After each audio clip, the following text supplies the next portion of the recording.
आजिकाली विके पांड्यान विषय पदिए कहले अनेक बीजेडी नेता और कर्मी चिहिकी जाउछंती।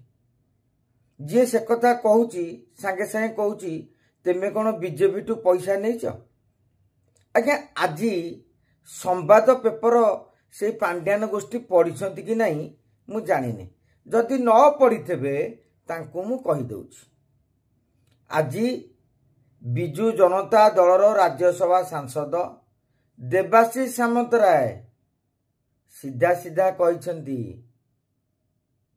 जे नवीन बाबूंकर स्वास्थ्य अवस्था संपर्क में भैरव बाबू न जणेबा अत्यंत दुखदायक। नवीन बाबू विषय रे विजु जनता दल और राज्यवासी जानिबा दरकार। आउ जदि से कहिथिबे I am down not out ताहा अहंकार परिचायक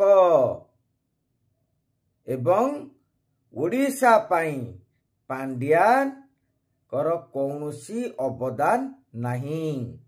ताहला आज्ञा देवाशीष बाबू काहाटू टंका खाई कि पांड्यान को विरोध रे कहले